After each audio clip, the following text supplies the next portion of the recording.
오늘은 누가복음 강론 36번째 시간입니다. 우리 안에 임한 하나님 나라라는 주제로 누가복음 17장 20절부터 37절까지의 말씀을 우리가 함께 나누도록 하겠습니다. 누가복음 17장 20절부터 말씀 함께 우리가 나눠보도록 하겠습니다. 누가복음 17장 20절. 바리새인들이 하나님의 나라가 어느 때에 임하나이까 묻거늘 예수께서 대답하여 이르시되 하나님의 나라는 볼 수 있게 임하는 것이 아니요 또 여기 있다 저기 있다고도 못하리니 하나님의 나라는 너희 안에 있느니라 라고 말씀하셨습니다. 자, 오늘 이제 우리 17장 20절부터 끝절까지의 핵심적인 주제는 하나님의 나라예요. 아마 여러분들이 또 청년의 때에 또 신앙생활을 열심히 하셨다면 이 하나님의 나라에 대한 어떤 개념들이 많이 잡혀 있을 수도 있습니다. 하지만 또 오늘 함께 나누면서 하나님의 나라에 대한 개념들을 다시 한번 확실하게 우리가 세우고 또 하나님 나라라는 주제로 하나님의 말씀을 우리가 깊이 나누기를 소망하는데요. 자, 하나님 나라라고 할 때 이 하나님 나라의 의미가 무엇일까? 하나님의 통치와 주권이 회복된 공간을 모두 지칭하는 이제 광의적인 개념이 이제 하나님의 나라입니다. 그래서 이 하나님의 나라는 다양한 게 될 수가 있어요. 볼 수 있게 임하는 것이 아니요 또 여기 있다 저기 있다가도 못하리니 이제 이렇게 얘기하시죠. 이 당시 유대인들은 어떤 개념을 가지고 있었냐면은 하나님의 나라 그러면 다윗이 세운 왕국처럼 아주 강력한 그런 이스라엘의 지상 왕국을 이제 하나님의 나라로만 생각을 했었습니다. 근데 예수님께서 이 유대인들에게 하나님의 나라에 대한 개념들을 새롭게 일깨워 주세요. 새롭게 정의를 내려 주십니다. 자, 하나님의 통치와 주권이 모두 회복된 그런 공간 모두를 이제 지칭한다고 말씀드려요. 첫 번째는 오늘 말씀 속에도 있는 것처럼 21절 말씀 뒷부분에 하나님의 나라는 너희 안에 있느니라 라고 말씀하시죠. 자, 구원받은 신자들의 영혼이 하나님의 나라입니다. 아멘. 그래서 여기 계신 분들은 제가 볼 때는 다 하나님의 나라가 여러분의 마음 가운데에 있습니다. 자, 천국도 하나님의 나라에 포함되는 개념입니다. 여러분, 천국 그러면 우리 한국교회 신자들은 천국에 대한 어떤 개념들을 가지고 있냐면은 우리가 죽어서 갈 장소 이렇게 이제 보통 생각을 많이 하는데 사실 이제 천국은 하늘 나라를 한자말로 표현한 거잖아요. 이 하늘 나라도 사실 어떤 의미냐 하면은 하늘에 속한 하나님의 통치를 의미하는 그런 단어예요. 그게 이제 하늘 나라고 그게 천국인데 어느덧 우리 한국 교회 내에서는 이제 우리가 죽어서 가게 될 어떤 장소적인 개념으로 이제 천국을 많이 쓰기 시작을 했습니다. 그래서 천국의 원래 의미는 그런 의미는 아니다. 하늘에 속한 하나님의 통치를 의미하는 것이다. 근데 어쩌다 보니 한국 교회에서는 죽어서 가게 될 장소를 의미하는데 죽어서 가게 될 장소도 결국 뭐예요? 하나님의 통치와 주권이 회복돼 있는 공간이기 때문에 하나님 나라에 포함이 되는 거예요. 우리가 죽어서 가게 될 공간에 대해서 성경은 두 가지 표현을 쓰는데요. 하나는 낙원. 그래서 예수님이 십자가에 못 박힐 때 옆에 있는 강도들한테 네가 오늘 나와 함께 낙원에 있으리라 그렇게 말씀하시잖아요. 이 낙원이 죽어서 가게 될 공간을 의미하는 단어입니다. 그리고 또 하나는 아브라함의 품이라고 이제 성경에 기록이 되어 있는데요. 이 아브라함의 품도 우리가 죽어서 가게 될 장소를 의미하는 그런 신약적인 표현이다. 어쨌든 천국이든 낙원이든 아브라함의 품이든 신자가 죽음 뒤에 재림 전까지 머무는 어떤 그런 장소, 죽고 나서 가는 장소, 그런 장소도 하나님의 나라에 포함이 될까요? 안 될까요? 됩니다. 돼요. 근데 이 장소만을 하나님의 나라라고 생각하시면 안 돼요. 지금 우리의 영혼도 하나님의 나라고 그 다음에 우리가 죽어서 가게 될 장소도 하나님의 나라고 나아가서 예수님이 재림하시고 난 이후에 펼쳐질 새 하늘과 새 땅, 영원한 나라, 그 나라도 하나님의 나라에 포함이 됩니다. 그리고 이 땅 가운데서 어떻게 보면 하나님의 공의가 회복된 어떤 영역들, 그런 영역들도 다 하나님의 나라가 회복됐다 이제 우리가 그렇게 얘기를 하죠. 하나님의 통치와 주권이 회복된 공간 모두를 지칭하는 광의적인 개념이 바로 하나님의 나라다라고 이제 얘기할 수 있는 거예요. 우리는 이미 하나님의 나라가 되었습니다. 그렇죠. 되었습니다. 근데 정말 하나님의 나라인가요? 하나님의 나라처럼 살아야 되는데 그러지 못할 때가 많죠. 그러지 못할 때가 많습니다. 그렇기 때문에 우리가 늘 기도해야 할 것은 다시 하나님의 나라가 내 안에서 강력히 세워지기를 바라는 간구를 우리가 주님 앞에 드려야 할 줄 믿습니다. 나아가서 잃어버린 영혼들, 우리 뒤에도 나누겠지만은 이단에 빠져버린 영혼들, 그 다음에 이 악한 세대와 사회, 정치, 경제, 문화, 예술, 과학 모든 영역에서 하나님의 나라가 회복되어야 하고 그것을 위해서 간구해야 하는 것이 바로 우리의 의무이자 우리의 책임이라는 것을 우리가 꼭 기억했으면 좋겠습니다. 자, 이 하나님의 나라는 언제 시작이 됐느냐? 예수님으로 인해서 시작이 되었습니다. 하나님의 나라는 예수님으로부터 시작이 되어서 언제 완성이 될까요? 예수님의 재림 때 완성이 됩니다. 그래서 이미 우리가 살아가고 있는 이 때에는 하나님의 나라가 지금 강력하게 이 땅 가운데 임하고 있는 그런 상황이라고 여러분들이 생각하시면 될 거예요.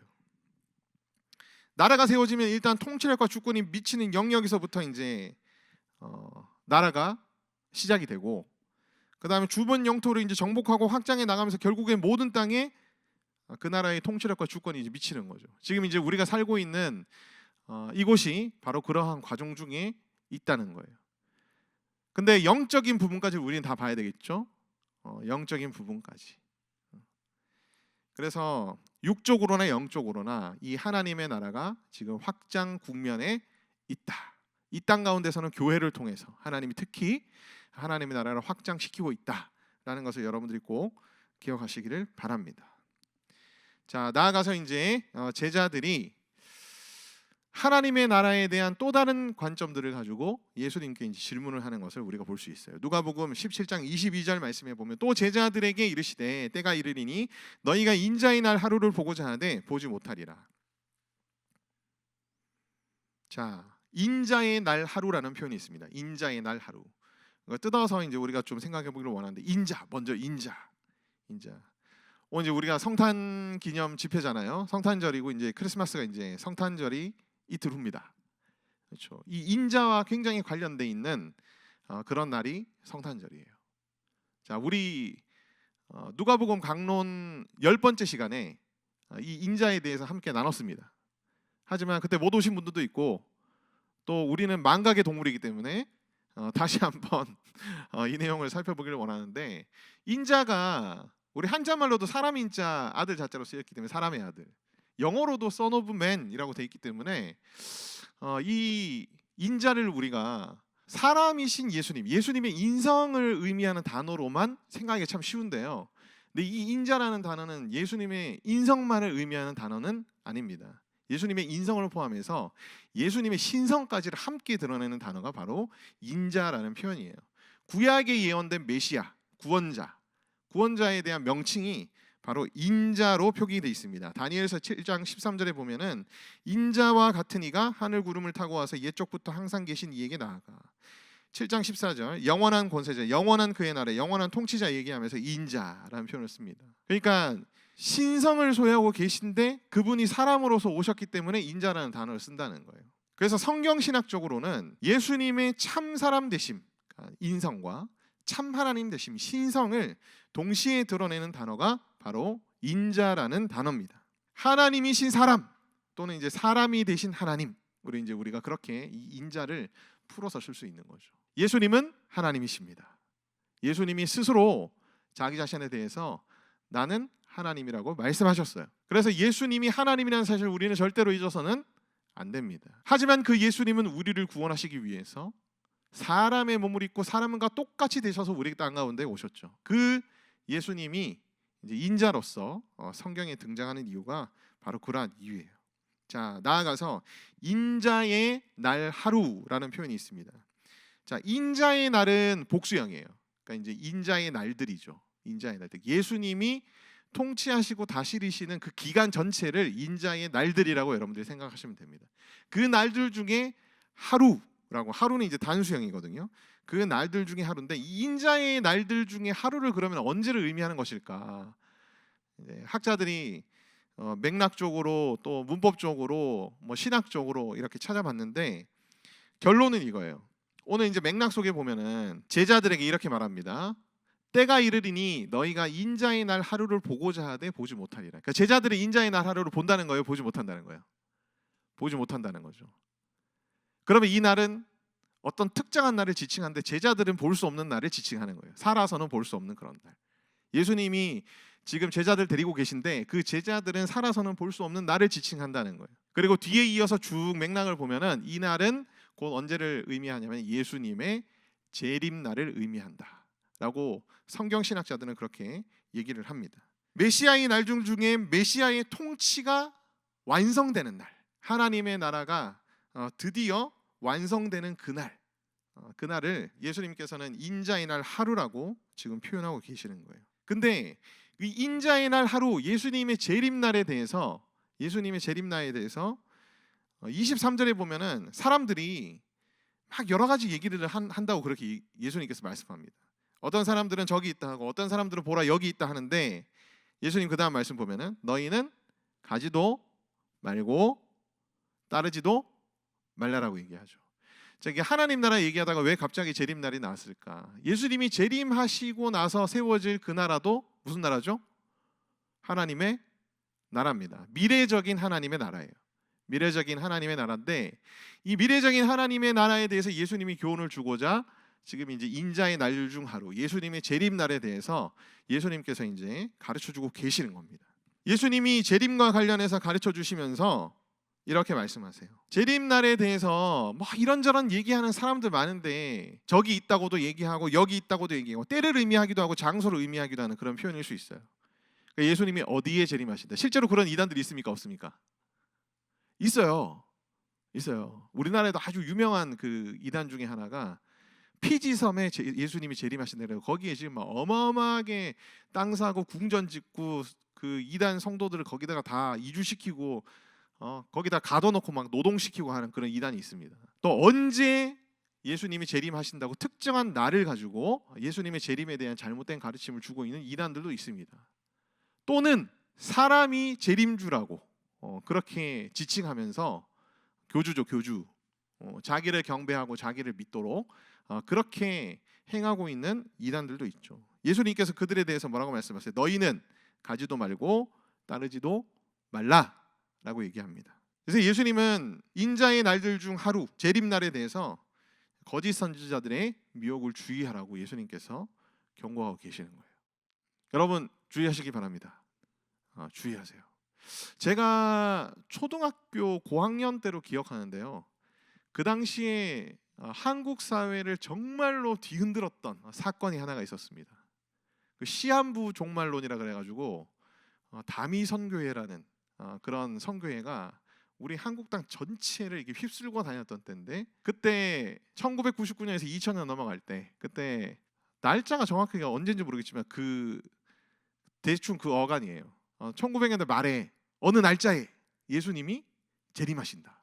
그래가지고 군인들 다 탈영하고 대학생들 다 자퇴하고 그 다음에 뭐 집 다 팔고 막 그래가지고 산에 기도원에 들어가서 흰 옷 입고 예수님의 재림을 맞이하고 있는, 실제로 막 그 KBS, MBC 이런 공영 방송에서 그날 예수님이 재림한다고 한 날 11시 반부터 진짜 생중계를 다 할 정도로. 근데 12시가 넘었는데 예수님 재림하셨을까 안 하셨을까? 그때 정말 난리가 났습니다. 진짜 제가 어린 시절에 그게 아직도 기억이 나거든요. 아직도 기억이 나요. 저희 아버님도 목사님이었는데 저희 아버님은 거기를 동의하지도 않으셨고 뭐 따르지도 않으셨지만 되게 궁금하셨던 것 같아요. 진짜인가 싶어서. 그 밤에 되게 늦게까지 자정 지난 시간까지 TV로 같이 시청을 했었어요. 실제로. 예수님께서 또 하나의 가르침을 주시는데요. 24절 말씀. 번개가 하늘 아래 이쪽에서 번쩍이며 하늘 아래 저쪽까지 비침같이 인자도 자기 날에 그러하리라. 그러니까 자기 날이라고 하는 것은 앞서 얘기한 인자의 날 하루를 의미하는 거죠. 예수님의 재림날이에요. 재림날에 그러하리라. 어떻다고요?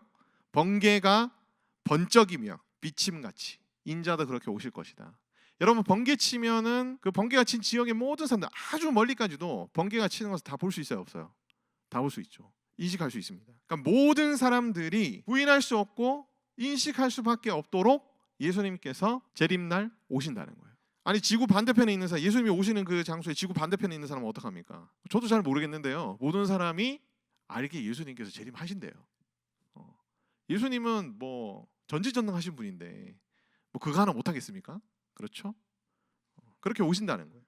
그러니까 예수님의 재림에 대해서, 나아가서는 종말에 일어날 어떤 예수님의 가르침에 대해서 여러분들이 기회가 되신다면 꼭 한번 나중에 아주 깊이 있게 공부할 수 있는 그런 기회가 있으면 좋겠습니다. 그래서 다음 학기가 될지 언제가 될지 모르겠지만 우리 인스파이어에서 강론 그 성경책으로 언젠가는 요한계시록을 하지 않을까 하는 그런 생각이 들어요. 요한계시록을 하게 되면 그때 여러분 함께 오셔가지고 종말의 때 예수님이 다시 오실 그때에 대한 성경의 가르침에 대해서 한번 깊이 있게 우리가 또 살펴보는 시간이 되었으면 좋겠습니다. 나아가서 25절 말씀에 그러나 그가 먼저 많은 고난을 받으며 이 세대에 버림바 되어야 할지니라 라고 얘기합니다. 예수님이 재림하시고 하나님의 영원한 나라가 이제 시작이 되는데, 그걸 위해서 예수님께서 어떻게 해야 된다고요? 먼저 많은 고난을 받아야만 하고 이 세대에게 버림바 되어야 할지라 라고 그렇게 얘기하고 있습니다. 자, 하나님의 나라를 위해서는 예수님의 고난이 필연적이다라고 예수님께서 스스로 말씀하고 계시는 거예요. 왜 그럴까요? 하나님의 통치와, 단순히 이제 우리가 구원론적인 관점에서 나를 구원하시기 위해서 이런 관점을 좀 초월해서 하나님의 나라라는 관점에서 왜 예수님의 십자가의 고난이 필연적일까? 라는 것을 우리가 생각해 보면, 여러분, 우리 영혼들뿐만 아니라 온 우주 만물이 지금 죄로 인해서 어떻게 돼버렸죠? 오염되고 타락해 버렸습니다. 완벽히 오염되고 타락해 버렸어요. 그래서 영혼들뿐만 아니라 온 우주 만물을 하나님의 나라로 회복시키기 위해, 다시 말하면 하나님의 통치와 다스림이 온전히 주어진 그런 온 우주 만물로 다시 세우기 위해서는 예수님의 십자가의 고난을 통한 대속적 죽음으로 이 죄의 문제가 해결이 돼야 하나님의 나라가 어떻게 되는 거죠?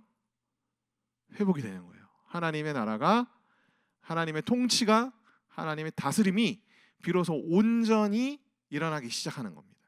십자가에서 대속하신 그의 죽음으로 말미암아 사망을 이기시고 모든 죄값을 치루신 부활로 말미암아 모든 만물을 통치하고자 하나님의 보좌 우편에 앉으시기 위해서 승천하심으로 말미암아 하나님의 나라는 세워지고 그 다음에 확장된 거예요. 그래서 하나님 나라를 위해서는 이 예수님의 고난이 필연적이다라고 예수님께서 그렇게 말씀하고 계십니다.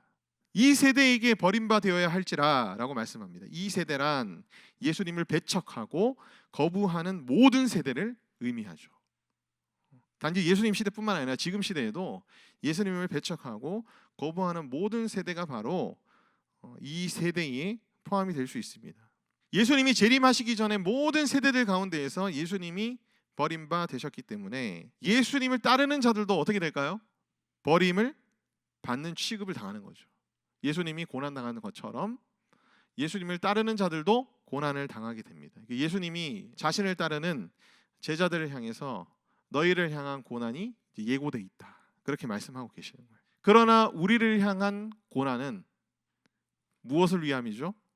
오늘 예수님께서 말씀하시잖아요. 예수님 받으시는 고난, 이 세대로부터 버림받는 것, 이것은 무엇을 위해서 있어야 되는 거라고요? 하나님의 나라, 그의 통치와 다스림이 회복되기 위해서 반드시 있어야 되는 것이라고 오늘 예수님은 말씀하세요.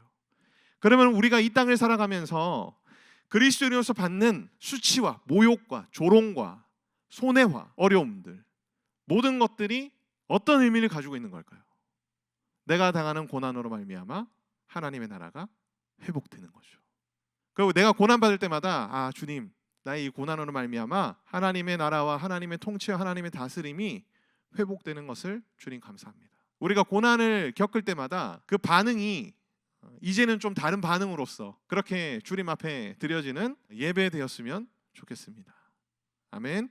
누가복음 17장 26절부터 30절까지의 말씀. 노아의 때에 대한 얘기를 하고 계세요. 그리고 28절에 보면 롯의 때와 같은 얘기들을 예수님께서 하고 계십니다. 노아의 때에 된 것 같이 인자의 때도 그러하리라. 노아가 방주에 들어가는 날까지 사람들이 먹고 마시고 장가들고 시집가더니 홍수가 나서 그들을 다 멸망시켰으며 또 롯의 때와 같으리니 사람들이 먹고 마시고 사고 팔고 심고 집을 지었더니 롯이 소돔에서 나가는 날에 하늘로부터 불과 유황이 비오듯 하여 그들을 멸망시켰느니라. 인자가 나타나는 날에도 이러하리라. 그러니까 예수님 재림하실 거예요. 근데 예수님이 재림하시는 전날까지의 사람들의 형편이 마치 노아 때 홍수 심판이 나기 전의 형편이나 소돔과 고모라가 멸망하기 전까지의 그 사람들의 형편과 똑같다. 예수님께서 그렇게 말씀하고 계십니다. 자, 노아의 때가 되기 전까지, 그래서 홍수가 나기 전까지 어떤 상황이었죠? 사람들이 어떻게 했다? 먹고 마시고 장가들고 시집갔다. 롯의 날들 전까지도 어떻게 했습니까? 멸망 직전까지 먹고 마시고 사고 팔고 심고 집을 지었다. 그러니까 쉽게 말하면 일상생활입니다. 일상생활. 먹고 마시는 건 일상생활. 사고 팔고 일상생활. 장가가고 시집가는 거 일상생활. 근데 일상생활이 뭐 나쁜 건가요? 결혼하고 시집가는 거 나쁜 건가요? 나쁜 거 아니죠. 나쁜 거 아닌데 문제는 뭐였습니까? 여기에 지나치게 너무 심취하고 있었던 거예요. 여기에 지나치게 심취하고 있어서 하나님이 노아를 통해서 멸망에 대한 심판에 대한 경고를 보냈는데도 사람들이 다 어떻게 했습니까? 코웃음을 치며 노아를 비아냥대며 그냥 일상생활들을 계속 영위해 나갔죠. 롯도 마찬가지입니다. 롯은 소돔과 고모라 전체에 소돔과 고모라의 멸망을 알린 건 아닐 수도 있겠지만은 어쨌든 자신의 딸들과 결혼할 사위 예비사이들한테 이 얘기를 했다는 기록이 있거든요. 이 얘기를 했는데 그 예비사이들이 코웃음을 치면서 그 경고를 받아들이지 않았다는 기록이 있어요. 그러니까 일상생활 하는 것 자체는 문제가 아닌데 그 일상생활에 너무 심취해가지고 하나님의 말씀, 하나님의 경고 그 모든 것들을 무시하고 아무 의미 없는 것으로 치부해버리고 오히려 조롱하고 비아냥댔던 것이 이제 문제입니다. 일상생활에 전념하다가 거기에 마음을 다 뺏겨가지고 심판을 받게 된 거죠. 그래서 우리도 먹고 마시고 장가가고 시집가고 사고 팔고 집도 짓고 해야 되는데 그 일상생활을 예수님이 안 믿는 자들과는 좀 다르게 해야 된다는 거예요. 그게 이제 오늘 누가복음 17장 26절부터 30절까지의 예수님의 가르침의 핵심입니다. 자, 예수님의 교훈. 깨어 있으라는 깨어 있어. 경고를 무시하지 마라. 경고를 무시하지 마라. 깨어 있는 삶을 살아야 합니다. 자, 하나님의 모든 경고, 권면은 어디에 기록돼 있죠? 하나님의 말씀에 기록이 돼 있습니다. 하나님 말씀에 기록이 돼 있기 때문에 하나님의 말씀을 어떻게 하지 말라고요? 무시하지 말고 경히 여기지 말라는 거예요. 가볍게 여기지 말라는 것입니다.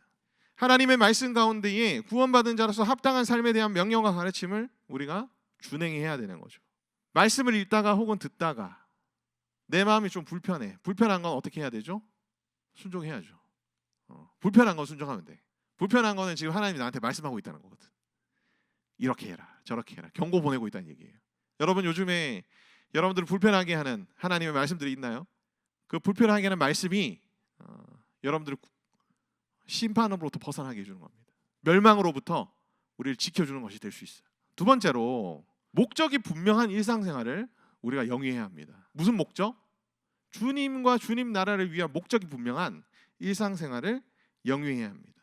앞서 말씀드린 노아의 때의 사람들의 일상생활과 그 다음에 소돔과 고모라의 사람들의 일상생활은 그냥 자기의 쾌락을 위해서, 자기의 만족을 위해서, 욕구 실현을 위해서, 자아 실현을 위해서 영위한 일상생활이었을 뿐이에요.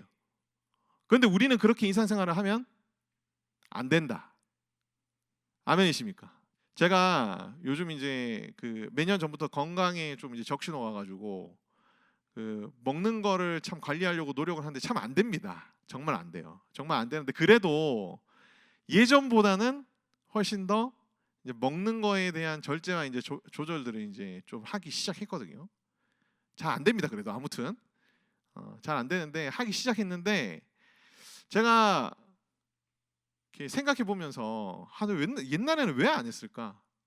왜 안 했을까요? 난 먹는 거 좋아하니까. 그냥 거기에 대한 욕구가 내 안에 가득하니까. 그걸 위해서 먹고 마셨던 거지. 먹고 마셨던 거지. 근데 건강에 적신호가 오니까 제일 먼저 누가 눈에 밟힐까요? 진짜 이건 인간적인 얘기입니다. 목사스러운 대답을 하려면 주님의 나라와 사역이 눈에 밟혀야 되는데 제가 이게 굉장히 인간적인 목사라 가지고 인간적인 목사가 부정적인 의미예요. 처자식이 눈에 이게 떠오르는 거야. 떠오르고 뭐 그러다가 이제 하나님의 사역까지도 이제 떠오르긴 했습니다. 떠오르긴 했는데 지금은 제가 이제 어느 정도 좀 약간 건강도 살짝 이제 안정기에 들어가고 하다 보니까 이제는 좀 생각이 많이 바뀐 게 내가 이 사역들을 해나가려면 건강하지 않으면 안 되겠구나. 물론 이제 우리는 언젠가 병들고 언젠가 주님의 부르심을 받는 자들이긴 하겠지만은 그래도 지금 나에게 주어진 이 사역들을 감당하기 위해서 건강이라는 것이 참 중요하구나. 그러니까 먹고 마시는 것을 무엇을 위해서 이제 하기 시작하냐면은 주님 나라 위해서 이제 하기 시작하게 된 이제 지금 상황인 것 같아요. 저는 아무튼 먹고 마시는 게 제 우상이기 때문에 여기까지 오는데 몇십 년이 걸렸습니다. 몇십 년이 걸렸어요. 그러니까 제가 이 말씀을 드리는 이유는 처음에는 그냥 생각 없이 먹고 마시다가 이제 어떠한 계기를 통해 가지고 하나님 나라를 위해서 먹고 마시는 것이 무엇일까에 대해서 이제 조금 이제 감이 오기 시작한다는 거죠. 별건 아닌데 왜 내가 이걸 하고 그래서 무엇을 해야 할까? 누구를 선택해야 될까? 거기에 대해서 우리가 고민해야 된다는 거지. 왜 결혼합니까? 왜 얘랑 결혼하려고 그러죠? 고민하셔야 된다는 거지. 그냥 남들 다 하니까 결혼하는 게 아니고 나를 사랑해 주는 것 같으니까 결혼하는 게 아니고 나도 얘를 사랑하는 것 같으니까 결혼하는 게 아니고 이걸 통해서 이루실 하나님의 나라, 하나님의 계획 이런 것들을 이제 우리가 바라보면서 결혼을 준비하고 결정하고 나아가야 된다는 거죠. 직장생활도 마찬가지입니다. 집 사고 싶죠. 집을 왜 살려고 하는데 이런 것도 우리가 충분히 생각해 볼 수 있는 아주 중요한 주제일 수 있다는 거예요. 일상생활을 영위하더라도 우리가 주님 나라의 목적을 두고 그 일상생활을 영위한다면 노아 때의 소돔과 고모라 롯 때의 그런 심판받은 사람들의 일상생활과는 확연히 구별된 그러한 일상생활을 우리는 분명히 영위할 수 있을 것이다. 그들과 구별된 일상생활이야말로 거룩한 일상생활이라는 것을 우리가 꼭 기억했으면 좋겠습니다. 자, 누가복음 17장 31절부터 37절까지의 말씀인데요. 자, 일단 36절이 비워져 있습니다. 그러니까 여러분 성경에 보면 없음이라고 되어 있을 거예요. 궁금하죠? 왜 성경에 없는데 굳이 절을 놔뒀을까? 그죠? 그냥 37절을 36절로 해놨으면 됐을 텐데 왜 이렇게 하셨을까? 오늘 이제 우리가 본문 맥락이랑은 전혀 상관없긴 한데 그래도 이제 나왔으니까 우리가 이제 알고 넘어가는 것이 의미가 있을 거라 생각합니다. 자, 성경은 원본이 소실된 상태입니다. 그렇기 때문에 수많은 사본들을 통해서 비교 대조하면서 지금 이제 원본의 100%의 복원이 돼 있는 게 이제 성경입니다. 그 어떠한 고대 문서들 중에서 성경의 원본에 가까운 퍼센트에 비할 수가 없어요. 성경은 왜냐하면 필사를 너무 많이 해놨기 때문에 비교 대조해서 이제 원본 복원 작업이 굉장히 수월하고 확실하게 이제 돼 있는 그런 고문서거든요. 권위 있는 사본들, 더욱 권위 있는 사본들이 꽤 후대에 발견이 됐습니다. 1800년대, 1900년대에 더 권위 있는 사본들이 이제 발견이 됐는데, 자, 이 권위 있는 사본들은 크게 두 가지예요. 더욱 초기의 사본일수록 권위 있는 사본입니다. 그 다음에 짧은 사본일수록 더 권위 있는 사본입니다. 왜요? 필사하다가 이걸 읽는 사람들이 조금 이 부분에 대해서는 조금 내가 알기 쉽게 좀 해설을 해놓으면 좋겠다라고 하면은 추가가 되겠죠. 그래서 이제 후대로 갈수록 사본이 글자 수가 조금씩 많아지는 그런 특징이 있습니다. 그래서 짧은 사본일수록 굉장히 권위 있는 사본이에요. 그래서 이제 후대에 발견된 사본들이 아주 초기에 적혀져 있는 사본들이 이제 짧은 사본들이었습니다. 그래서 이제 원래는 36절이 있었는데 가장 권위 있는 사본들에는 36절이 없는 거예요.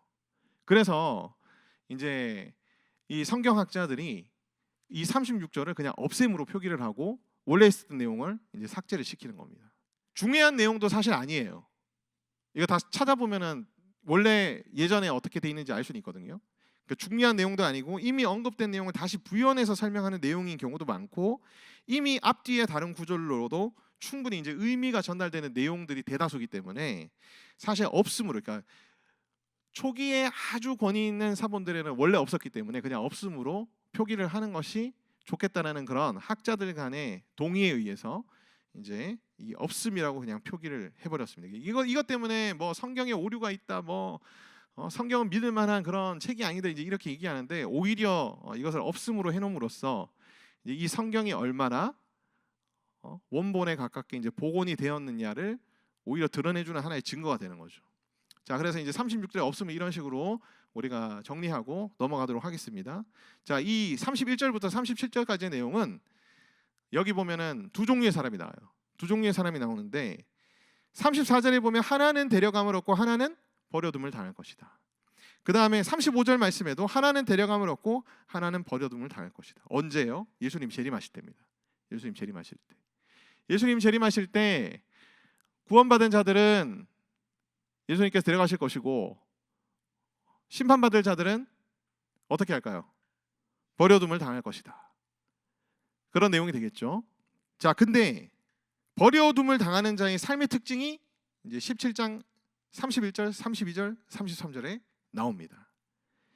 그래서 우리는 하나님께서 믿음을 선물로 주셨고 구원받은 자들이고 우리 안에 하나님의 나라가 임해 있는 자들이기 때문에 우리는 데려감을 당할 자들이에요. 그래서 우리가 이 땅에서 살 때에 버려둠을 당할 자처럼 살면 될까 안 될까요? 안 되겠죠.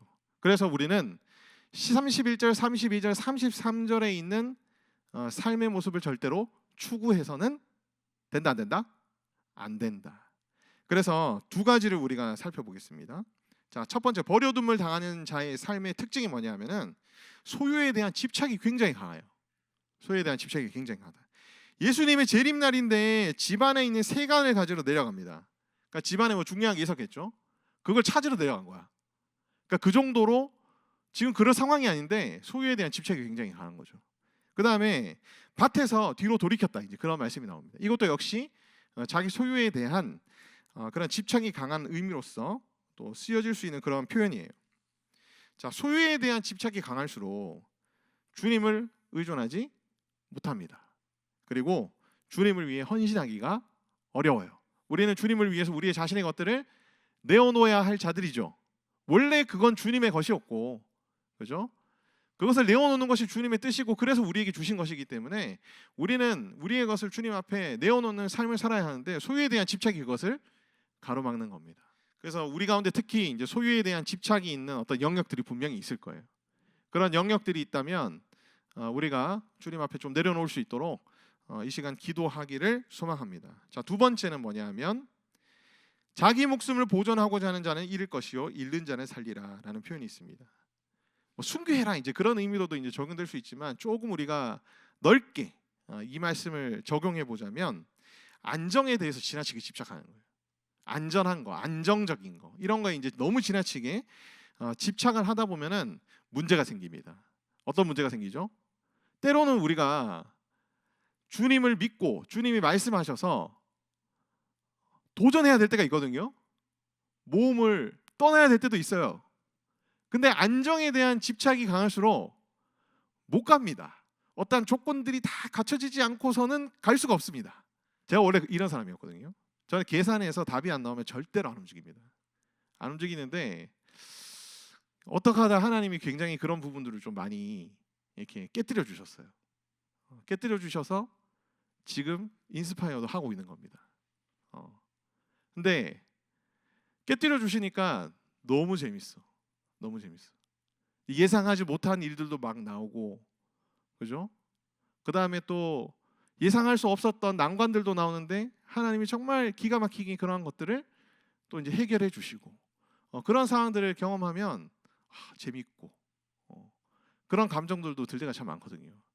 그러니까 안정에 대한 어떤, 그러니까 안정을 포기해라, 이제 이런 의미는 아닙니다. 안정에 대해서 너무 지나치게 집착하다 보면은 우리가 주님을 위해서 모험을 떠날 수가 없습니다. 주님을 위해서 도전하기가 힘들어요. 그래서 안정에 대한 부분도 여러분들이 조금 내려놓으시면 우리가 비로소 데려감을 얻는 사람의 합당한 삶을 살 수 있을 것이다. 마지막에 주여 어디 오니까 라는 37절의 말씀을 마지막으로 나누도록 하겠습니다. 자, 주여 어디 오니까, 자, 이 말씀은 뭐냐면, 자, 주님이 데려가시는 사람들은 장소가 정확하죠. 천국으로 가겠죠. 하나님 나라로 가겠죠. 그래서 주여 어디 오니까의 이 말씀의 의미는 뭐냐면은 37절은 이제 죽은 자들에 대한 내용입니다. 시체, 독수리가 모여드는 주검이 있는 곳, 뭐 이런 표현들이 나오기 때문에, 그래서 어디 오니까는 이제 버려둠을 당하는 자들이 어디에 있게 될 건지에 대해서 이제 사람들이 물어본 질문에 대해서 예수님이 답한 것을 지금 기록하고 있는 말씀이다라고 생각하시면 될 거예요. 이에 대해서 예수님께서 답합니다. 독수리들이 모여 있으면 거기에는 시체가 있다는 속담으로 대답하세요. 이 말씀은 이제 우리가 어떻게 해석할 수 있냐면은, 예수님이 재림하시고 난 뒤에 최후의 심판을 통해서 버림당한 자들은 곧 어떻게 될까요? 바로 죽게 되는데, 어디 있는 게 아니고 죽게 되는데, 어디서 죽는지는 독수리 보면 거기 시체가 있는 것처럼 나중에 너희가 자연스럽게 알게 될 거야. 그러니까 예수님이 거기에 대해서 정확하게 답은 안 하시고 그냥 속담으로써 이렇게 대답을 하시는 장면으로 끝납니다. 자, 이 말씀은 우리가 한편으로는 구원받을 수 있는 또 다른 기회는 있다 없다? 있다 없다? 없다는 것을 의미합니다. 없다는 것을 의미해요. 따라서 우리는 이미 구원받은 자로서, 그죠? 데려감을 당하는 자들이기 때문에 버림당한 자들처럼 살지 맙시다. 아멘. 그리고 하나님의 나라가 이미 우리에게 임했기 때문에 그 하나님의 나라가 더욱더 강하게 우리 가운데, 또 우리를 통해서 이 땅 가운데 영혼들 가운데 임할 수 있도록 우리가 그렇게 주님 나라 위해서 도전하고 모험하는 그런 우리가 되기를 소망합니다. 자, 소유와 안정에 대한 지나친 집착을 내려놓고 주님을 위해 잃기를 소망하는 헌신된 제자 되게 하여 주시옵소서. 하나님의 나라의 목적을 두는 일상생활을 영위하게 하여 주시옵소서. 일상생활 자체가 구별되고 거룩한 주님의 백성 되게 하여 주시옵소서. 악한 이 세대의 거짓 선지자들에게 미혹당하지 않는 분별력을 주시고 하나님의 말씀을 경히 여기지 않는 주님의 자녀 되게 하여 주시옵소서. 내 영혼 가운데에, 잃어버린 영혼들 가운데에, 이 땅의 세대 가운데에 하나님의 나라가 임하여 주시옵소서. 우리 하나님께서 오늘 말씀을 통해서 알려주신 교훈들을 가지고 우리가 이 시간 주님 앞에 간절히 기도하는 시간 가지기를 소망합니다.